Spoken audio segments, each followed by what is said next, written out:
Video games have borrowed quite a bit from Neill Blomkamp's movies, and now he's working on one of his own, and we just got our first look at what looks like in action, and here to tell us all about it, Off the Grid, Chief Visionary Officer at Gunzilla Games, Neill Blomkamp. Welcome, dude. Thanks for coming back.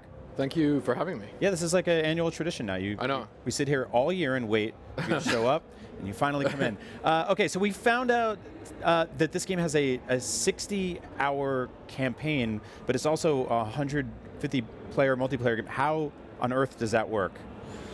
Well, I mean, we still have to make sure it can work, but the idea basically is in the middle of a battle royale, you would be able to choose to go on specific missions, and as you execute those missions, you get basically cinematic cutscenes that expand on characters and expand on the world, and you can kind of opt into it or not. But we want to make it as compelling as possible. Does that mean like someone come up behind you and shoot you in the head while you're watching a cutscene, or? No, that's a big part of it is to try to figure out how to isolate the player. So like, I mean, obviously the battle royale continues. Right. You're basically locked away for a minute or a minute 30, and then, I mean, we're curious to see if we can make it work. I genuinely love the transparency on that. That's really cool. Now we got to look at some traversal here, and it looks pretty sweet. You've got jetpacks, you got grappling hooks, you got big ass APCs. Can you tell us a little bit about sort of how much of this stuff is stuff found on the playing field? How much of it is player upgrades? What are we sort of working towards between rounds? Well, there's a lot of it is found on the battlefield, and like obviously, we want to try to create a situation where we have extremely rare items that are lying around, and so it's from very, very exotic and rare all the way over to like more common. And I think one of the things that when I came on, one of the things that Gunzilla had already figured out that I loved was this idea of cyberlimbs. And it's like you see customization all the time, obviously with weapons, and you see it with skins, but it kind of ends there. There's this whole other element with limbs that the game has that I think is super, super interesting. So making those rare items that can be gathered in the island is important.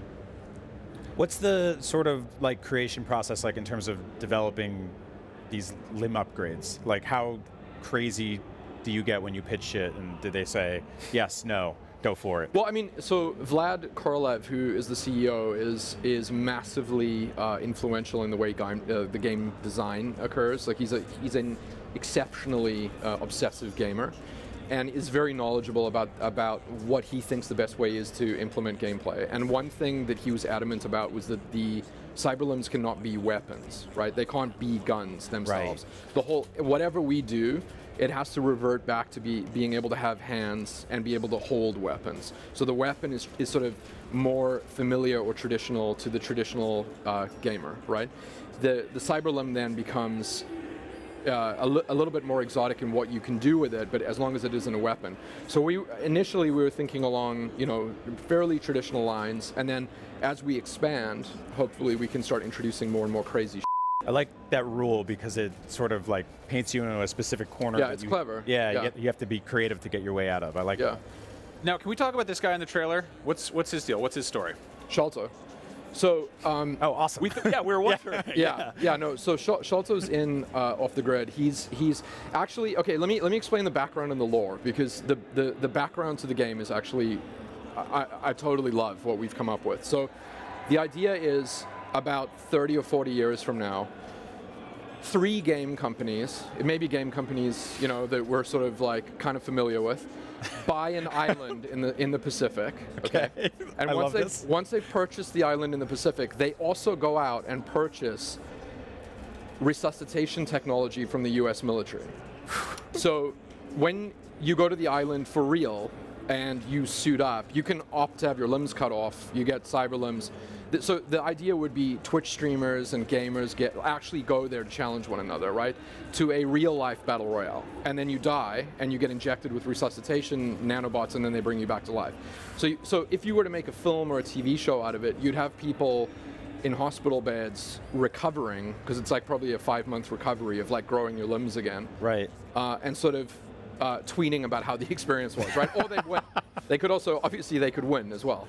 So it's kind of a game. It's a game within a game. Yeah, it is. Yeah. And that means that some of the missions and the stuff in the cutscenes that we're doing are are actually, it's almost like the Running Man. Like they're synthetic. But then you've got real missions behind the synthetic missions where maybe some of the game designers have an actual mission that they've sent you on, right? So Sholto, his character's name is Cobra. He got lobotomized and got turned into what the companies think is the ultimate Twitch streamer. But the problem is he doesn't remember himself. As soon as the cameras stop rolling, he'll just sort of sit there blank and not know who he is. So he's like, it's all personality with basically nothing. So a lot of what you'll begin to do is learn about his backstory. Yeah, I'm so into all of that. Something I love in the original Battle Royale novel or the movie. There's always like there's an announcer. The who Japanese comes on. one. Yeah. And it's like it's something that I feel like is sort of missing from the actual game genre.